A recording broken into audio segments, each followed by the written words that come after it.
Hi, I'm Cindy Byrne. My pronouns are she and her, and you're going to hear more about why I'm sharing those with you in one of our presentations. I'm the president of PFLAG Manhattan Beach, South Bay. We are a local chapter of the national PFLAG organization. PFLAG is the oldest and largest national organization that works on behalf of the LGBTQ plus community. It was founded in the 70s during sort of the beginnings of the gay civil rights movement. I have a 16-year-old transgender son, and when he came out to me, I was completely in the dark. I knew nothing about gender expansiveness. I knew no transgender people. And so I was really had to take a crash course in what this, to me, new gender identity meant. And I say it that way because it wasn't new to him, but it was new to me. And I had a lot to learn about that. And frankly, I had to deal with a lot of my own lack of information, misinformation, biases, and fears. And so I went looking for support and information and help. And luckily I live in Los Angeles, and I was able to find medical care and resources that would support my son.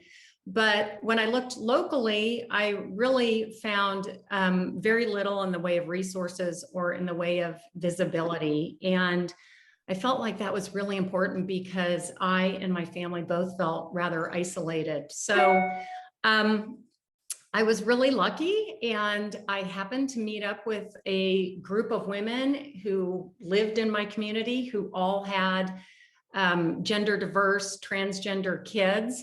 And we became just this amazing support system for each other. And we shared our stories, and we laughed, and we cried, and we shared information.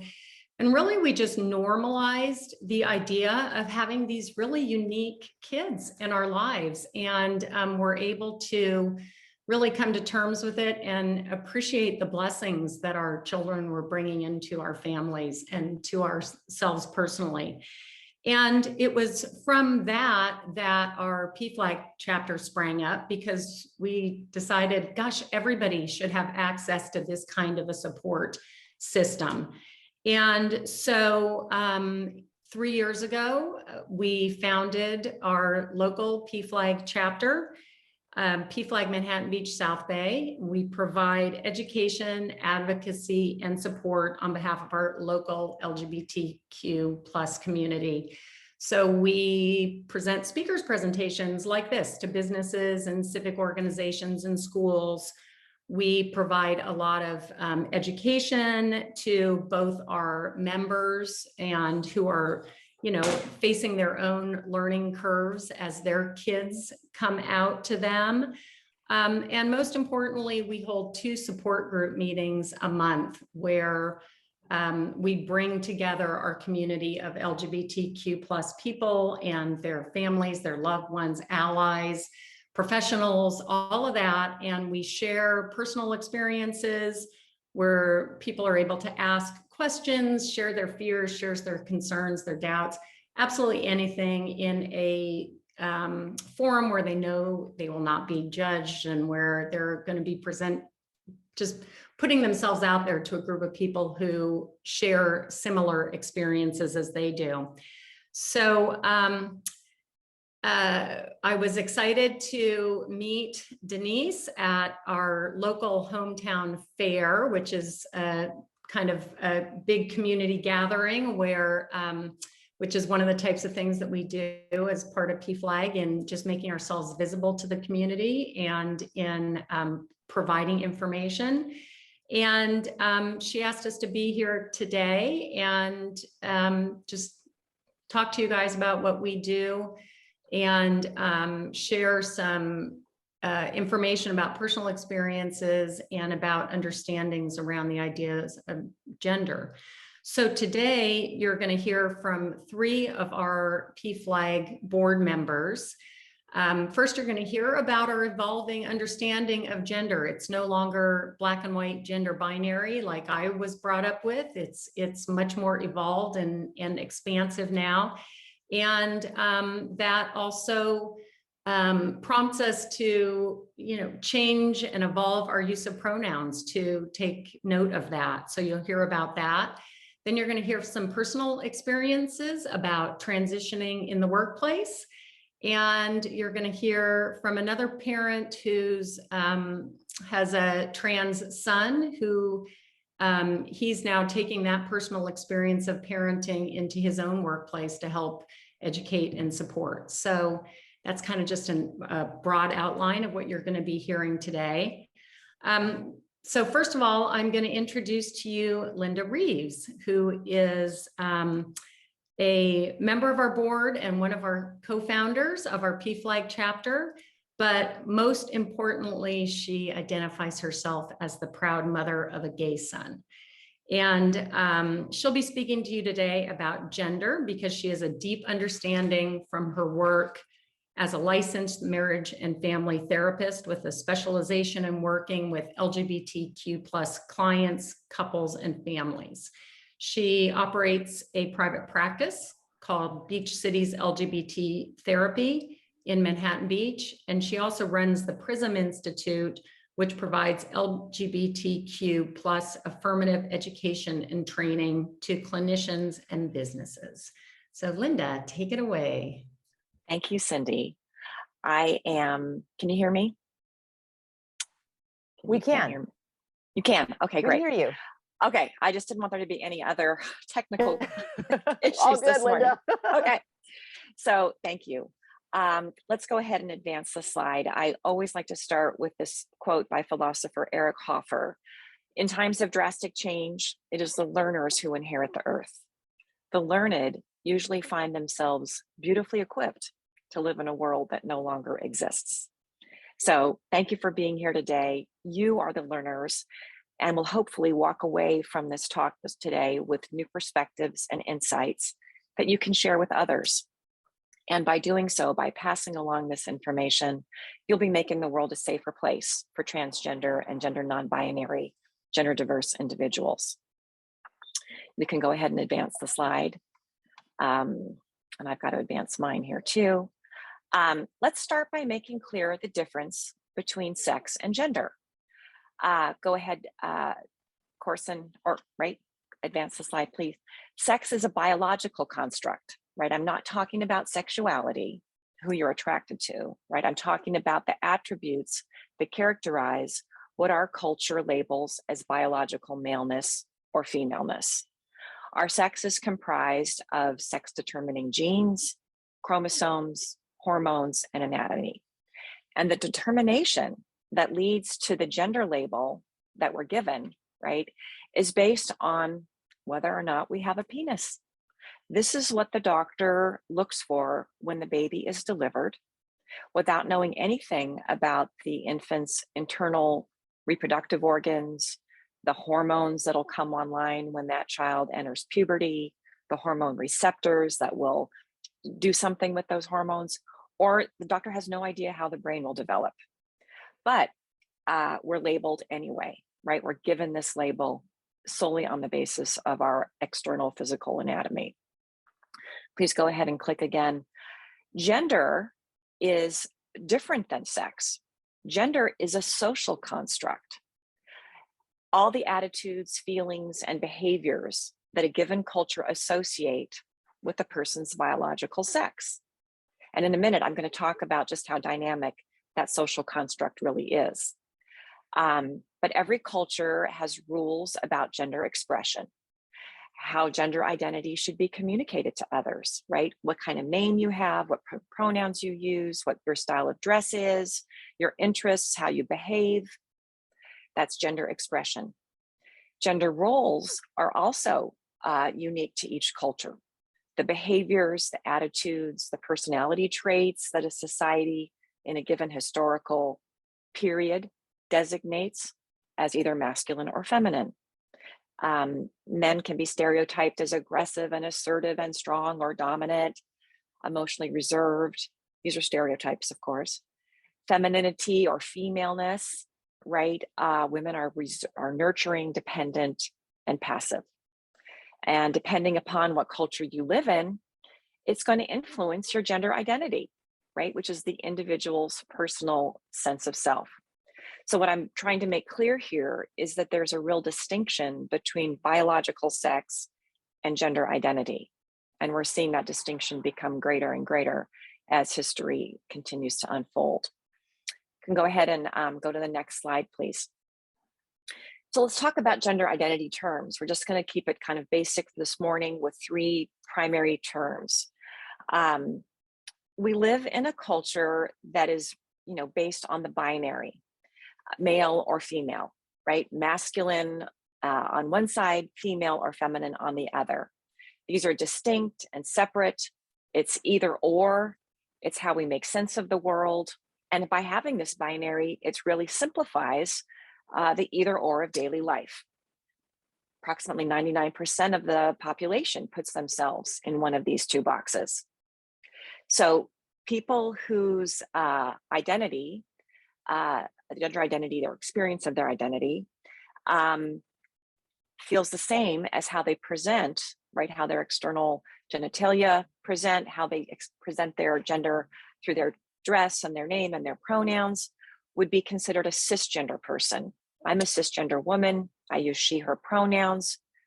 Likely many of you are cisgender, and you really never stop to consider how you felt about your gender. And as such, you have a lot of gender privilege. Unlike someone who is transgender, go ahead, Corson, with the next click. The term transgender describes a person's gender identity that does not necessarily match their assigned sex at birth. They may feel about their gender on the inside differently than their anatomical presentation and how the world perceives them. And this can be very difficult, as you might imagine. Oftentimes, transgender individuals will pursue a transition to bring those things into alignment. It can be a social transition where they change their name and their pronouns. It can be a physical transition, maybe their haircut, the way that they dress. Many will pursue medical interventions with hormones or surgeries perhaps, but not everyone does. It's not necessary to live in a world as a gender that you identify with and be on hormones or surgeries. You can just start living your experienced gender. Oftentimes they do because that makes them feel more comfortable. Please click again to introduce the terms gender non-binary and gender non-conforming. As it turns out, not everybody wants to fit into one of these boxes of male and female, right? So as people really turn inward and consider how they feel about their gender, many experience themselves falling outside this binary dynamic. So these people would be considered non-binary or gender or some other term, which if you go to the next slide, you can see that the binary really doesn't fit for everyone, right? I like to think of the gender identity as a galaxy. You can go ahead and click again. These are all of the different labels that people are using to identify with this very unique part of themselves, which is their gender identity. Historians and anthropologists have documented the fact that gender diversity has been a normal part of human experience across cultures and throughout history. The historical and cross-cultural record indicates that conditions akin to transgender identity have been known to occur in societies with varying degrees of acceptance and suppression, or even encouragement. And the widespread acceptance of individuals who were born one sex and dress and live in another long predates the current transgender movement in the West. And we're not going to be able to talk about all of these labels today, but you can see I gave you a link here that you can visit to learn more about these different labels. So go ahead and click again to the next slide. When we talk about non-binary identities, many people wonder, what does that look like? And they may default to the idea that it's an androgynous presentation, right? If you're not on the male side or the female side, then you must be in the middle. You must be androgynous or a little bit of both, right? there's no such thing as a non-binary, there's no such thing as looking non-binary. If you take home one thing from the talk today about non-binary identities, what I want you to remember is that you can't tell how someone identifies based on what they look like. Okay, non-binary people have all types of gender presentations, just like people who identify as male or female, right? We all look differently, unique. So you're starting to see how individual it is. If we go to the next slide, we can talk about how much nature loves diversity. There are other species in the animal kingdom, apart from our own, that don't adhere to a gender binary. These are bilateral gynandromorphs. They're animals whose genders are split across their whole bodies, male on one side, female on the other. The image here of 100 different dogs illuminates this notion that nature loves diversity. If you think about how many different types of flowers and grasses and birds and fish and butterflies there are, it becomes clear that nature supports all of this diversity. So why then have we been led to believe that the most sophisticated species on the planet, at least that we know of today, humans, would only exist in two versions: cisgender heterosexual females and cisgender heterosexual males, right? It just doesn't make sense that we would be limited based on this other diversity that we see all around us. So if you go to the next slide, we can think about how much nature loves diversity, but society, not so much, right? The culture has manufactured the rules.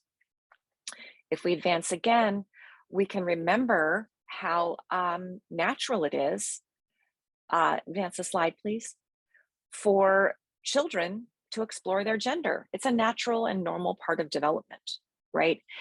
Children are fine with this diversity until they see the reaction of others.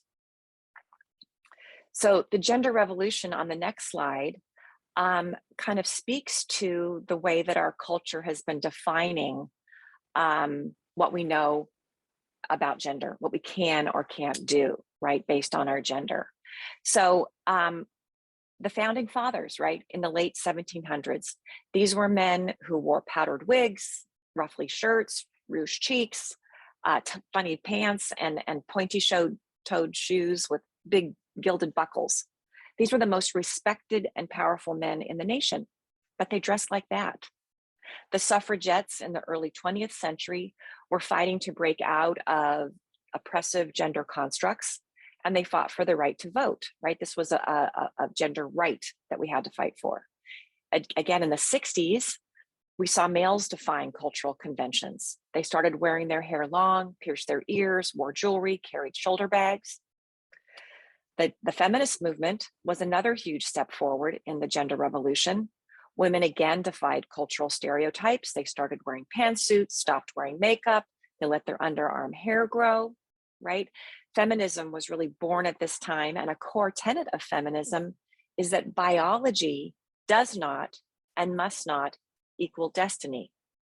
So if you think about how that applies to gender, right, that notion has been around for 50 years and we're still struggling.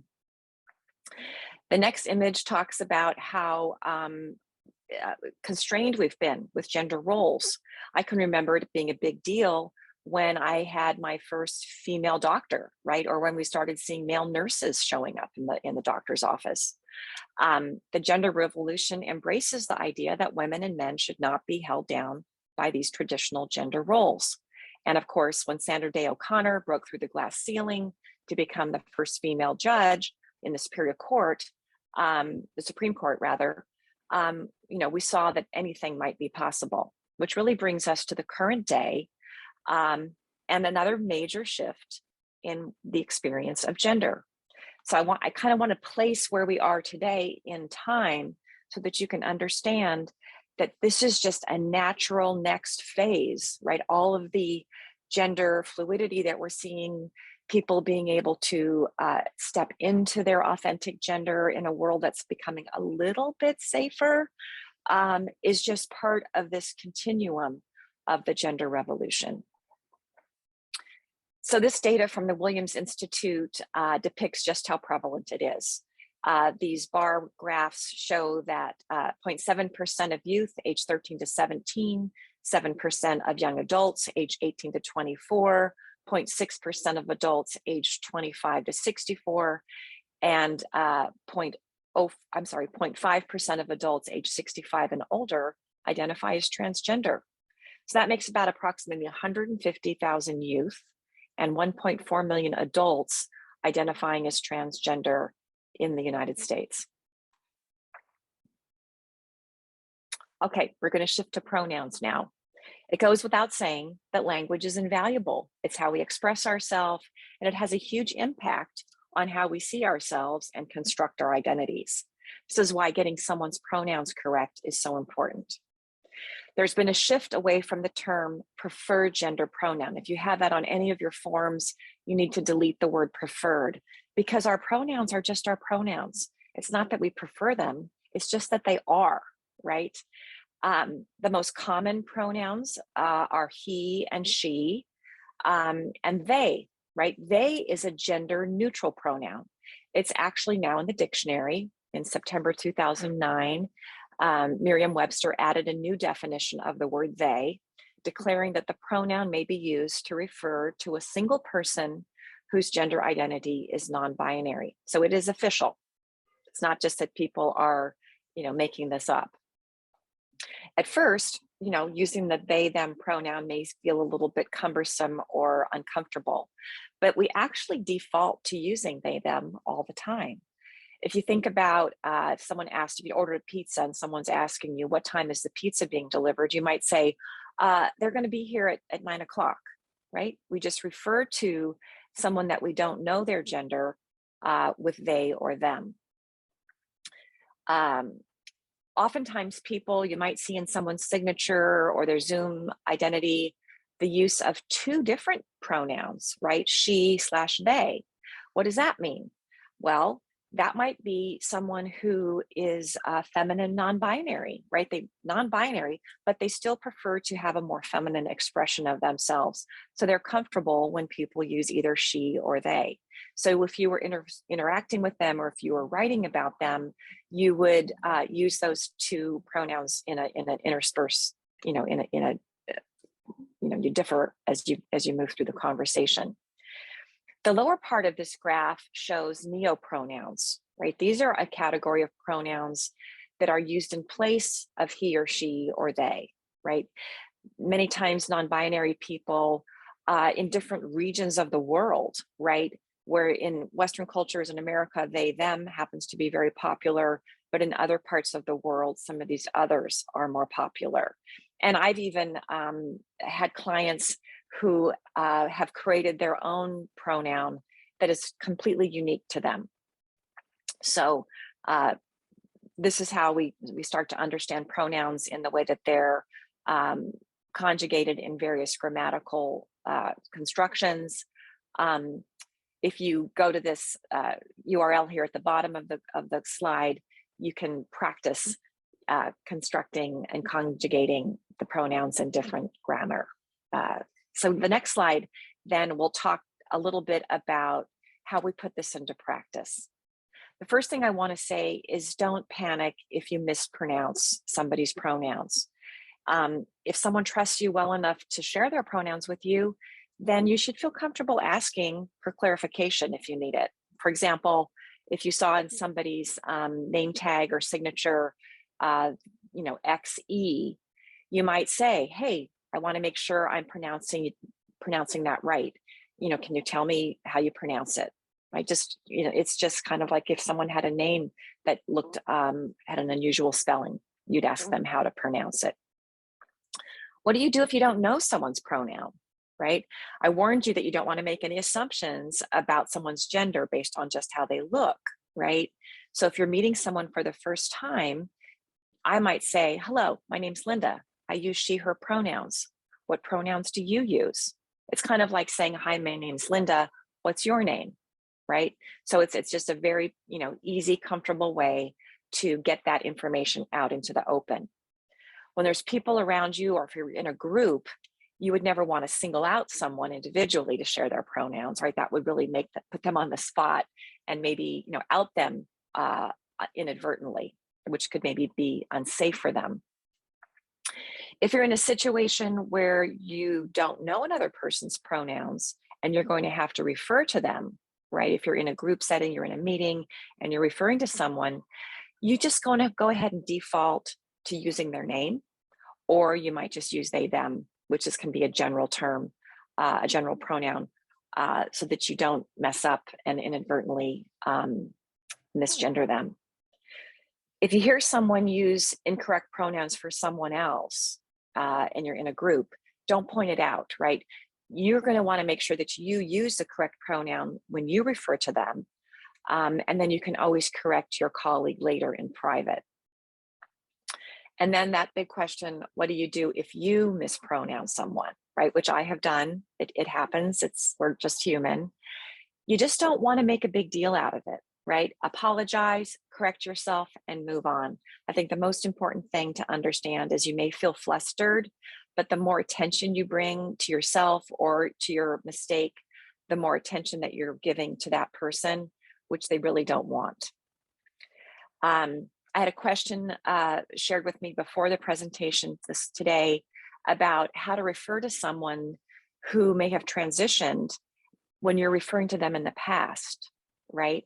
So the thing you want to remember is that the best way to show your respect for that person is to use the name and pronouns that they're using in the present, right? So if you're referring to them in the past, you would still use their name and pronouns that they're using today. If you're referring to them in the future, it would be the same. It's the greatest way for you to show respect.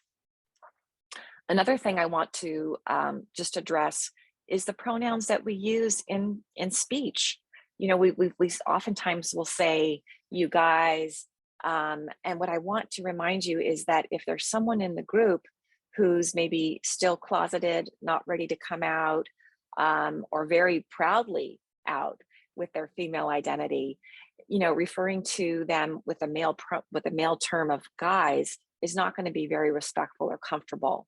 So what we want to do is start moving away from those terms that are more gendered to incorporate non-gendered language, like, all right, folks, or okay, friends, we're going to get started, or, you know, some people even like to use the term y'all.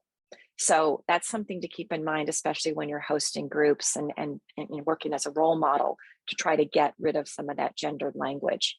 And if we all start making a concerted effort to acknowledge and respect gender diversity, we can be sure we're creating a safe space for everybody at work and with our clients as well.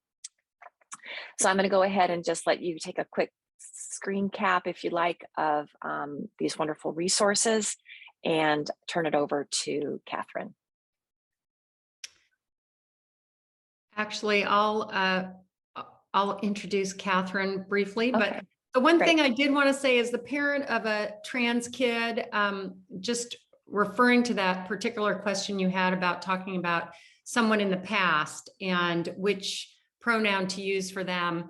As the parent of a kid I have all kinds of memories, obviously, as of my kid prior to his transition, and that is challenging as a parent, I will say. But what helps me to remember is that my child, to him, has always been male. That's always been his gender. And so it obviously, if I refer to him in the past, even though I was mistakenly under the belief that he was female, you know, in his mind, he was always male. And so that's a helpful reminder to me that that is always going to be the best practice, to use the pronoun that he identifies with and that he that expresses who he is, because it's who he's always been. So that's just a little note as a parent, and because I recognize dealing with that issue. Thank you, Linda, so much. Really helpful information for all of us. And every time I relearn something new or remember something. So thank you. Next, I'm going to introduce our lovely board member, Catherine Davis. Catherine is a trans activist who works with the Los Angeles LGBTQ Center and is the executive director of the Trans Chorus of Los Angeles.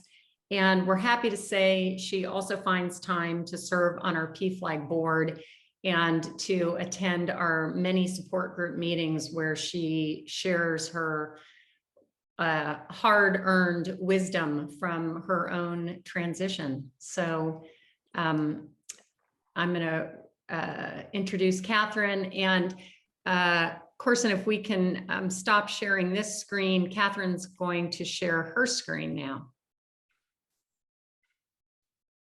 Thanks, Cindy, and thank you all for being here. And I just want to share some things with you about what happened with me. As Cindy has said, I am a trans woman, and I am kind of the flip side of most people in the PFLAG group, in that they have children who have either come out in one form or another. I have 4 children who had their parent come out, namely me.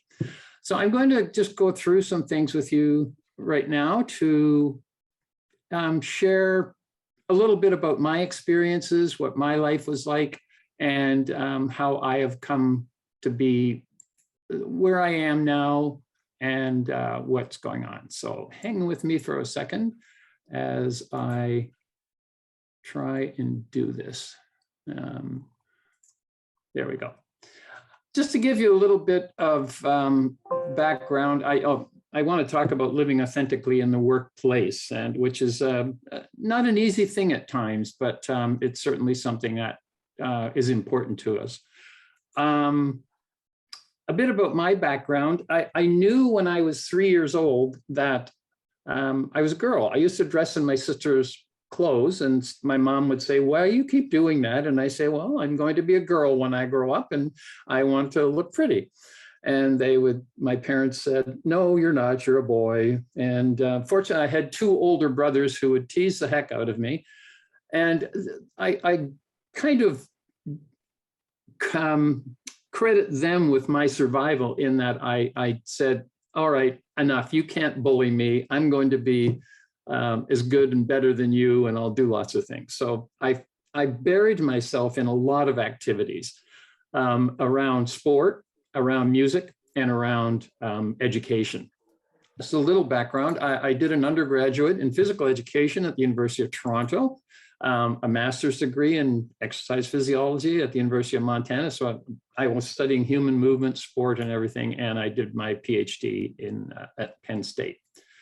Then I went off to a career of teaching. I'll just go through these quickly. You can see what it is. I spent a lot of time teaching and researching and doing things that led me to my current career, which is in consulting. And I currently do this. And this is where I came out at Exponent, the company with which I work now. And I'll talk a little bit about that with respect to how I was able to do that. Also, I wanted to, as Cindy had mentioned, I have lots of current fun stuff that I do. I call it fun stuff. I work as a facilitator for social networking groups at the center of the Los Angeles LGBT Center. I am as the executive director, and more importantly, I'm a singer in the B1 section of the Trans Chorus of Los Angeles, and also serve on the board. So it's important to me to be very active in the community, and I'll talk a little bit about that later.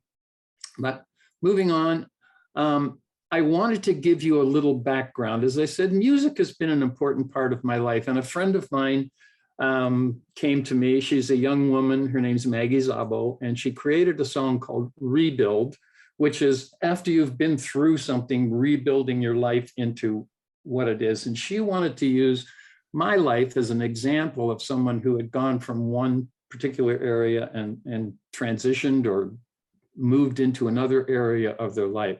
So I'm going to play this for you. I hope that we'll be able to see it now. Just give me a second here. And I will get it. Where'd it go? Here we go.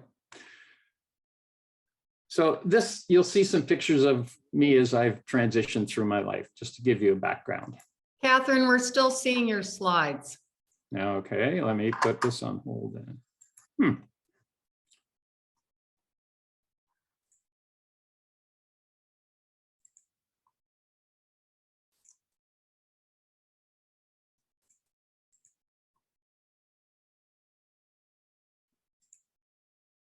Can you see it now? No. No. Yeah. If you grab the link and open a browser and minimize your PowerPoint. You may also have to stop share and start again with a different Okay. window, because it looks like maybe that was on a window instead of on your screen. Yeah, it is. Here we go. This should do it. I'm sorry. Technologically, can you see it now? Yes. Okay, sorry about that. I'll just let you listen and enjoy.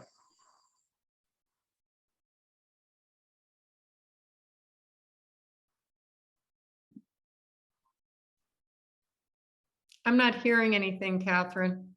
It hasn't started yet. Can you hear it now? Yeah. Yes. Know what it feels like to be living in the heart of the storm. I've been here before. Did some growing up after all the rain. I'm more beautiful after all the pain. And I got proof I can build it again. 'Cause it's the only thing I know how to do. Been hurt, defeated, won't let myself lose. As long as I'm feeling, I'll find my way through. I will rebel from a broken. The only thing I know how to do. Been hurt, defeated, as long as I'm feeling.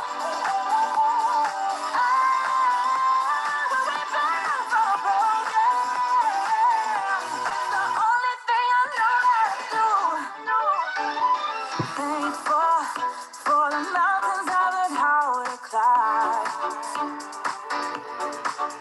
'Cause with you up here is the reason that I choose to fight. Getting up every time. Did some growing up after all the rain. I'm more beautiful after all the pain. And I got proof I can build it again. 'Cause it's the only thing I know how to do. Been hurt, defeated, won't let myself lose. As long as I'm feeling, I'll find my way through. I will rebel from a broken. It's the only thing I know how to do. Defeated, as long as I'm feeling. I will rebel from a broken. It's the only thing I know how to do.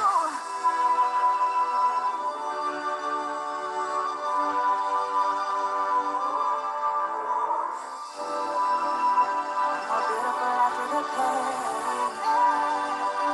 It's going up after the rain.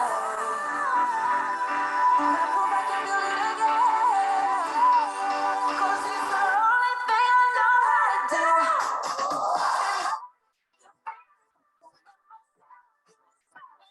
Since I'm feeling, I'll find my way. From a broken. Only thing I know how to do.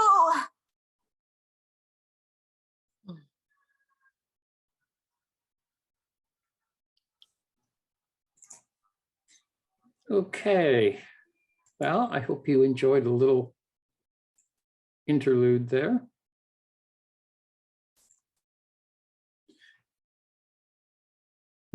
I wanted now to move into how I transition in the workplace, but I did want to give you a background. I tried desperately to live the life that people told me I was supposed to live. I got married. I had 4 children.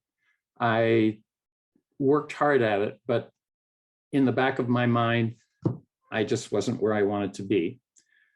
So I did transition. I started to transition in the late 80s, early 90s. I lost my job. I lost everything pretty much that I had. I had 2 small children, so I stopped transitioning and went back to being the male person that everyone expected of me, so that I could raise my children and give them some, allow them to be who they should be. But I really want to talk now about, it was important to me, and I always wanted to live authentically in the workplace. And I finally had the opportunity to do so when I went to a meeting that we have, an annual meeting, and our head of human resources said, we are a diverse company and we want to continue that. There are lots of different kinds of people in our workplace. There are gay people. There are people who are Black. There are people who are Asian. There are even transgender people. And that's how she said it. And I thought, wow, this is awesome. So I went to meet with her. But I think it's important that, I'm sorry, I thought we were past all this. How do we deal with this? What does gender have to do with it? And, you know, Linda spoke a bit about what is gender. I just have a couple of slides here to show gender unicorn. We have gender identity, gender expression, and Linda talked quite eloquently about these things, but it's important that we understand there are a number of genders. I liked Linda's universe. I like a sphere. We often talk about the gender spectrum. And what this is about, this is from the Trevor Project, and it's an organization that helps people who are on the LGBT spectrum who have difficulty. They do a lot of suicide prevention as well as counseling to help people get along. And you can see again, Linda went over this, so I won't spend time on it, but we have a biological sex. Our gender identity can be anywhere on the spectrum from male to female, how we express ourselves, how we present, and also sexual orientation, which is just a repeat of what Linda has said. So I won't spend a lot of time on that. But I wanted. I'm sorry to interrupt, excuse me. Would you mind going back to the gender unicorn and just going over just a little bit? I think that's a really great image, and I don't know that everyone on the call has seen it before. Yeah. Do you mind? Let me see if I can do that. Oh, and if not, forgive me. No, it'll just take a second here. Let me.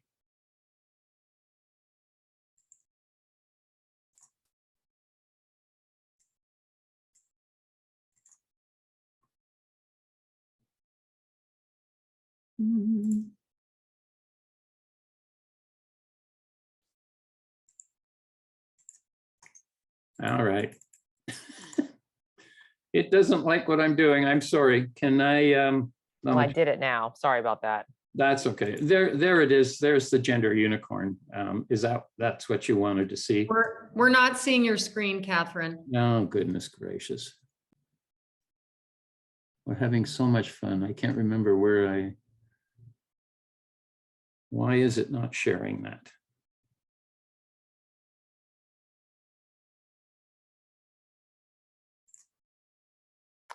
I'm sorry, Catherine. We can share it at another time. I just thought, I didn't realize it was going to be so difficult, and I apologize. No, it's okay. That should do it. I'm just clicking in the wrong direction there. You should see it now, but I'll move on from there. Yes, thank you. Is that okay? Sorry about that.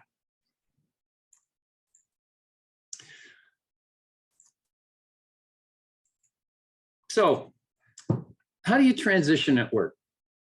Well, there's survival. How do you survive and keep going? As I said, I lost my job in the 90s, and it was very difficult for me. But I was able to change eventually, and as gender became more important or understood, I was able to transition. How do we remain productive? How do we inform people about what we are going to do, and how do we educate them as to how we want to be and live our lives authentically? And how do we advance in our careers if we make these transitions? Well, there's a number of things, and this is from a friend of mine in Toronto who has a consulting firm that talks about diversity, equity, and inclusion. And what we have to do is reach out to those who need extra love and support at this time. Ask, what can I do to support you? If you know somebody in your company who's trying to transition or come out, speak out against comments and behaviors that reflect blind spots, biases, intolerance, and privilege. Share your truth. Don't be afraid to talk about your experiences with oppression so that you can heal and help others to learn. Interrupt your biases. There's a great test you can take through Harvard's implicit association, a test, and it tells you what your implicit biases are. And I think it's important we all start to come to grips with those. And finally, for the person who's transitioning, be authentic. It's an important part of who we are. Ritu Basheen, who has put this up, also published a wonderful book on coming out. It's called Authenticity and Being Who You Are. Being your authentic self. There are 3 types of authenticities. This is the first one. If there were no negative consequences, if you could be whoever you wanted to be and there were no negative consequences, I think everyone would be their authentic self. Sometimes there are consequences for doing that, and we have to address those. The one part that we mainly do is we do an adopted self. That is, you choose to adopt your authentic self to the behavior in order to meet your needs and other needs. And you reveal who your adopted self is. So that's the next one. What most of us have done, and what I did for years and years and years, was I was a performing self. When you feel you don't have a choice. But to conform or mask who you are, you show up and you do what you have to do to get ahead or to be do the things that you want to do. I am blessed now that I am in the region of authentic self. I do have some adopted self, and I've been able to get rid of this except when I go sing, and then I can be my performing self in a different sense. So that's kind of fun. What can you do to transition or come out at work? What are the steps that you have to take? Well, the biggest thing that you have to do if you do want to transition or come out is to plan. It's so important. One of the things that we have with in the trans community is passing. Do you pass? Do people recognize you as who you want to be? Fortunately, things are broadening, as Linda has eloquently expressed today, with non-binary and the whole spectrum of gender expression. But if you want to come out and be someone authentic, you have to prepare, you have to learn, you have to analyze, and you have to normalize. I'll go through these quickly because I know we're running out of time. But I found that preparing, document why you want to transition, make it important to yourself. For me, it was to overcome dysphoria and live authentically. When do you want to transition? You have to plan this so that you know what date you're going to come out and when you're going to come out. I worked it at my company after a lot of preparation, and I took a week off from when I was presenting as male to when I was presenting as female, to give people the opportunity to kind of leave David behind and find Catherine. And it was interesting when I walked into my company the first day after I transitioned and started presenting as Catherine. I walked in and one of my dear colleagues saw me come in the door, looked at me, and as if nothing happened, he says, "Hey, hi, Catherine, how you doing? What's going on with you today?" And it was such a joyful thing to have someone express that to me in that way. Again, what name are you going to use? Be sure you have that beforehand. Who is your upline? Know in your company who you report to, because it's important that you understand and share with them what's going to happen. And finally, who is in human resources? I work very closely with our human resources department to allow me to transition. They were great in terms of setting up meetings, setting up editing letters that I sent out. The other thing that I had to contend with was not only internally, but externally. I have clients. I'm a litigation consultant, so I had to deal with my clients, and that was very helpful that they were there. You have to learn a lot, learn who your allies and who you can trust to help you with this process. Reach out to your community. Other people who are trans, reach out and find out what they're doing, or people who have come out at work as gay or lesbian or non-binary or however they've come out. Go to that community and find out the best you can. As I mentioned before, who's the best person in human resources to contact and work with? How do you approach management, colleagues, and clients? And this to me was one of the most important parts of it. I had to educate. I had to let people know I'm not changing particularly who I am, I'm changing my presentation. Find out who's going to be against you. I think it's important that you know who those people are, if there are any. I was blessed that I didn't have that. And another important thing is, what are your company's DEI policies? There should be some policy. We're well protected in California. Other states are not as lucky as we are.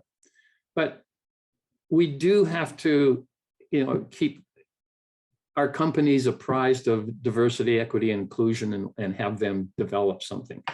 I lost one of my best clients. They stopped sending me work. So after a year, I finally looked them up, and they had this wonderful inclusionary statement. And so I contacted them, told them I love working with them, and since then they've overwhelmed me with work. But they had this wonderful expression of what their diversity statement is. They fully recognize the importance of diversity within our firm, among our clients, and throughout the community. We are committed to fostering understanding, communication, and respect among all people, including people of different races, religion, ages, gender identity or expression, ethnic and cultural backgrounds, national origins, sexual preferences, orientations, medical conditions, or disabilities, and veteran or family statuses, individuals that reflect the diversity, the community which we live, and are a valuable asset to the firm. Diversity encourages enriched thinking, varied perspectives, and insightful solutions, all of which are critical components in providing superior service to our clients. And I think that's really critical. If you embrace this, it enhances the service to your clients. It enhances your ability to be able to perform, to provide whatever it is you do provide as a company. And finally, we need to analyze. You need to write letters and work with HR people to prepare. So you can send them to clients, you can send them to colleagues, you can send them to other people. List the hierarchy of people to inform. I started at the top of the company, informed them this is what we were going to do, and we kind of worked our way down, eventually holding an all company or office meeting and expressing what was going on. Arrange for meeting with those who need to know. I went and visited my best clients in person and told them how to present to clients. It's important that you do that in many different ways, and I did a follow-up letter as well. And then what could possibly go wrong? So be at least aware of some of the things that are going to be thrown back at you. And finally, normalize. After transition, meet with individuals and be open to answer questions. Be yourself, be who you are. Enjoy being you and show it. Address any negative feedback with positive energy. Go about your business with confidence and a smile. I try to do that. I have been, I testify in court and I testify in depositions. I've been challenged subtly about who I am by people saying, oh, you used to go by a different name, didn't you? And, I have to be agreeable and say, yes, I did. And I'm now very, very happy with who I am. And this has nothing to do with, what I'm testifying here about. So you can find ways about what you're doing. I always tell people when I first came out and I was transitioning, I used to get some people will come out and say, oh, are you a man or a woman? And I would look them square in the face and say, yes, I am. How about yourself? That way that you're bringing them into the conversation and having them think about what they're saying. The last thing that I wanted to mention is give back to your community. The best part of living comes with giving. And if you give back to your community, you get so much more in return and learn so much more, not only about yourself, but about the community you're in. So to wrap up, enjoy being you. I have always enjoyed living this life. I'm happy to be who I am now. It's a wonderful way. And yes, it hasn't been easy at times, but so worthwhile. So thank you again for listening. And I appreciate being able to share a little bit of my story with you. Thanks. Thank you, Catherine. We are running up against our hour of allotted time, but I'm gonna say that we're gonna keep going. We have one more speaker, and we're recording this so that if you have a hard stop personally for you, you can you'll be able to access the recording at a later date, and we're going to be sending that to Denise, and that way you could catch the end of this if you have to miss us live in person. So I'm going to introduce our next speaker. You've heard from Catherine about her experience of transitioning in the workplace. Our next speaker, TJ Roper, approaches this from a different perspective. He's the father of 3, and his oldest child is the one in their family who's on a gender journey. They're approaching that with love and support of their family and friends. TJ and his wife were looking to educate themselves on transgender issues, and I actually vividly remember the night that his wife first attended one of our meetings. It was brand new to them, their son's journey, and they've been attending meetings with our PFLAG Manhattan Beach chapter for the last several years. And we are happy to have welcomed TJ onto our board just recently. And TJ is going to talk about how he's taking his personal experience of his family into his workplace to use that to provide education and support to his colleagues and employer and clients. Take it away, TJ. Appreciate it. So as Cindy mentioned, I'm the father of 3. My children are 4, 6, and 10 years old. And my eldest was assigned female at birth. When he was younger, we had a book, and it was called Rebel Girls, and it was about 50 pages, but each page was a different story about a strong female figure in history. And because he was always, wanting to play superheroes instead of princesses and loved Spider-Man, we wanted to show him that that was okay, that there's strong female figures out there as well. And one of the stories in that book was about a girl who had transitioned and fought for her rights to use the girls' restroom at her elementary school. And Noah kept going back to that story. He couldn't read at the time. He was only 4 years old, but kept going back and asking my wife and I, can you read the story? Can you read the story to me again? And that's where my wife and I, thought maybe there's something a little more to this. Maybe it's not just him liking that story, but does he identify with this girl that is young and kind of fighting for her rights? So the day before 2nd grade, he was lying in bed with my wife and told her, Mom, tomorrow I want to tell my teacher that I'm a boy. And my wife was taken aback a little bit. He was only 7 years old, but she embraced it and said, sure, let's talk about it in the morning and we'll figure it out. She came out of his room and Noah told me that he wants to tell his teacher that he's a boy tomorrow. And it kind of blew my mind a little bit, but we kind of thought about it and figured out the best way that we could make sure that his school, his principal, his counselor, and his teacher understood what was going on. And they were just so helpful throughout the process. Couldn't have been happier. And as I mentioned, he's 10 years old now. So, this has happened. This is the 3rd year that we've been at this school, and the teachers and the principals and everyone has just been so accommodating that we've been really blessed in that sense. So when this was happening, I had so many questions, my wife and I both, and we had a couple great resources to support our son in his gender journey. So the first were support groups. There is Transforming Families, which is up at Children's Center Los Angeles, or Children's Hospital Los Angeles up in West Hollywood.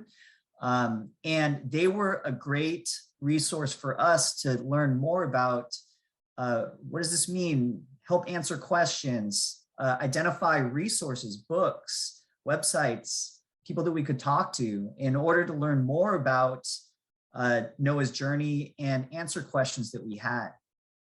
The other resource that I was really happy to be able to utilize was my company's employee resource groups, or ERGs. I work for an IT consulting firm that's about 10,000 people large, and we have 8 ERGs in our workplace that support different folks and their needs. And that did a couple things for me. One, it helped me feel comfortable talking about my son's journey in the workplace. It showed me that there was a large group within my company that was open to this. It also provided me resources so that I could ask about any questions around benefits. My son has medical needs that he's having to go through now, and knowing that other individuals at my company have already gone through that and fought that fight, and knowing that I wouldn't have to recreate the wheel doing that, and I could utilize those resources to ask those questions and get answers to them. It was extremely helpful and still is today. The other thing that was really great was when our general manager of our LA office joined, he was also part of our LGBTQ ERG, and he had a daughter that had transitioned. And when he joined to take over our LA office, he stood up, he talked a lot about himself. But one thing that struck me was he talked about his daughter's gender journey and how he's the proud father of a transgender female. And that really allowed me to open up. And he showed me that this is something that our company supports, not only supports, but really celebrates. And so after that day, I added my pronouns to my email to show in my email signature, just to show that I am an ally. And what that did was it actually created conversation with people that maybe had never had conversations like that in the past. I had a couple sales reps that kind of called me out on it and said, "Why do you have your pronouns in your email? I know you're a dude." And I said, well, think about it this way. If someone has their pronouns in their email signature and you are questioning it, it takes a lot more for them to put their pronouns in their email if it's not normalized already. So by me and people like me that are able to normalize that process and make it something that's in everyone's email signature, then it doesn't become a question of why is it in there when other people need to add it. So during COVID, there were a lot of new people that had joined our company, and you weren't able to have those water cooler talks or see people walking around the office and get to know them a little bit better. So what our company did was we started these consultant spotlights, and those consultant spotlights allowed us to get deeper. We were all meeting over Zoom or Teams, but it was really just for work. So to get to know people at a deeper level, the consultant spotlights allowed us to be able to learn more about each of our consultants. So I was asked to do a consultant spotlight, talked a lot about myself, my hobbies, my interests, my family. But one thing that I was struggling with was whether I should talk about my son and his gender journey. And because I felt this kind of angst about doing it, it told me that I should. And so in that consultant spotlight, I talked about how my son is on his gender journey and transitioned when he was 7. And I didn't stop there. On that call, I asked if everyone would add their pronouns to their email signatures as well to help normalize that process. And then I also put myself out there to say, if anyone knows anyone that is struggling or just wants to talk more about it, please use me as a resource to be able to reach out and, you know, introduce me to those people if they want to have that conversation. I received so much positive feedback after that presentation. I was asked to do it 2 more times in our Orange County and our San Diego offices as well. And it's just continued to be so nice that, you know, our company really embraced that story and me as the father of a transgender son. So thank you so much for letting me join and tell my story. I know we're a little bit over, but if there are any questions, feel free to reach out.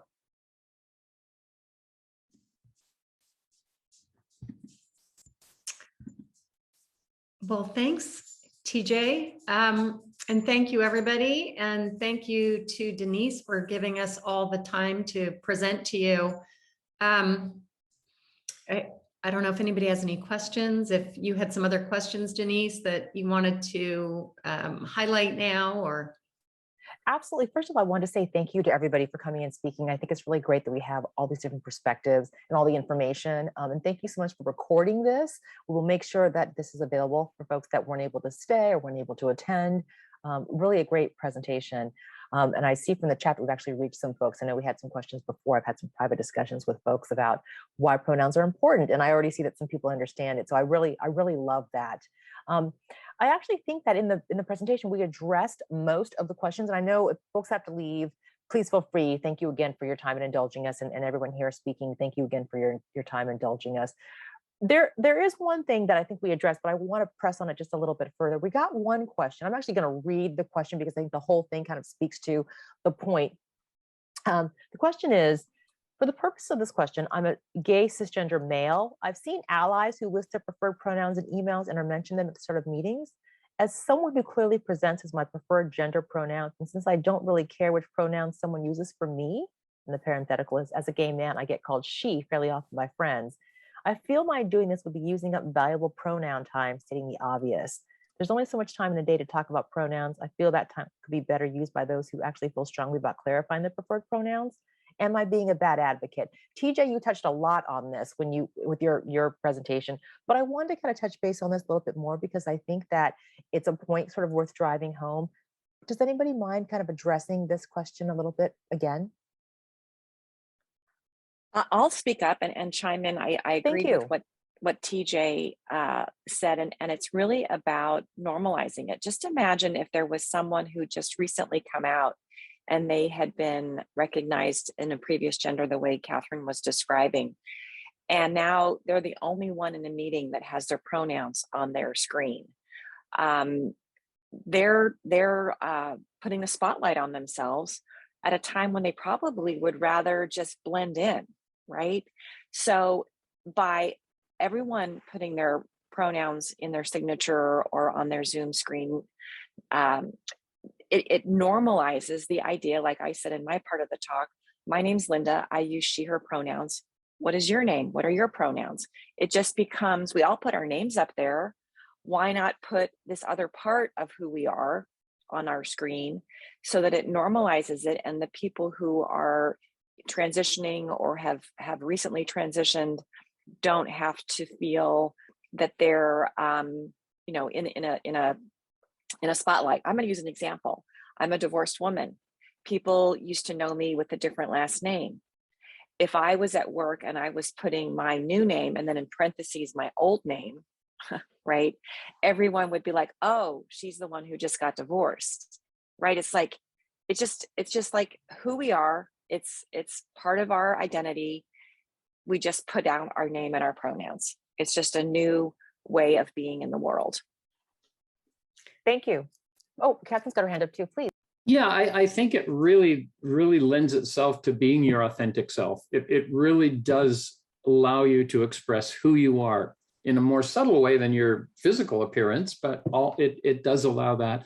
And the other thing that I had mentioned, it helps to educate people, and have them learn about differences amongst people and how they like to be seen. So it's important. Again, it may not be easy, but I think it's important. And I use she, her. I asked my human resources people, I say, I'm going to put my pronouns in my signature. And they said, great, we'll see if we can get other people to do that too. So it's very helpful, I think. It really is a statement that you respect the transgender and gender non-binary community. Yeah, and to add to that, I was going to say, as an example, my son was applying to colleges and he was applying to universities out of the country.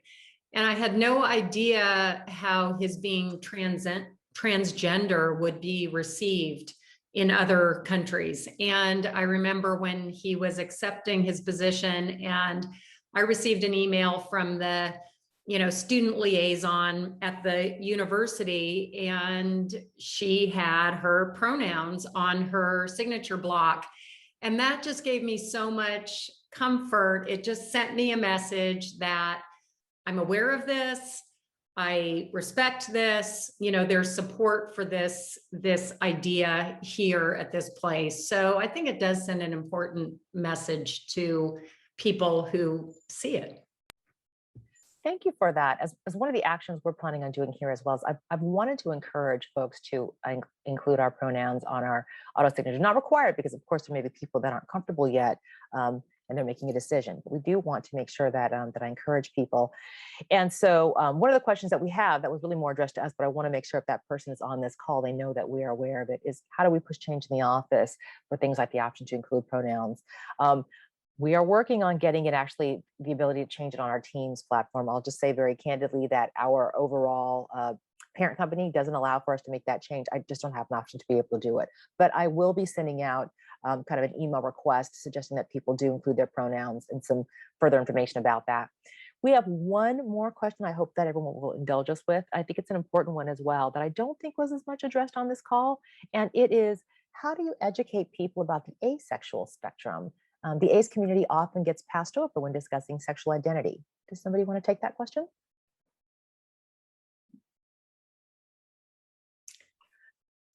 Go ahead. Yeah, I don't think it's a question, I don't know how much education. I mean, it's just really a statement of who you are if you're asexual. I happen to be at this point in my life simply because I've been divorced twice and I'm on my own, and through various surgeries and all sorts of things, it's just not a big deal to me anymore. Intimacy can be in many forms other than sexuality, and that's to me what's important. And I don't know whether there is an explanation. It's kind of you are or you're not, or however that fits into your life. It can be difficult, but it also can be easy. We tend to make things in our gender journey, we tend to make them difficult when they don't have to be. And I think it's important that we just, again, live your authenticity, be who you are, be proud, and enjoy it. And I'll chime in. One of the reasons we didn't discuss it today was because it really pertains to someone's sexuality, right? Which is different than one's gender. Sexuality is who you're attracted to, who you have eros for, and in this case, someone who's asexual doesn't experience those same drives or inclinations of attraction sexually. So that's what I can offer about asexual identities. And it's always, for any of these terms, there is a plethora of information on the internet that people can read all day long about sexual and gender identity labels. Thank you for that, everyone. Thank you so much. I know that we are 15 minutes over. Oh, I think we've got, nope, it's another chat. I've got something popping up, so I've got a question, but it's not in this chat. So I want to thank all of you again for all of your time and effort in preparing for this and answering our questions. It's been really informative, really thoughtful. I think we've got a lot to think about, and we'll be making some positive changes. So thank you so much, everyone who attended. Thank you so much for being here, for all of your attentiveness, and we're looking forward to moving forward. Thank you. Thank you for having us. Bye, everybody.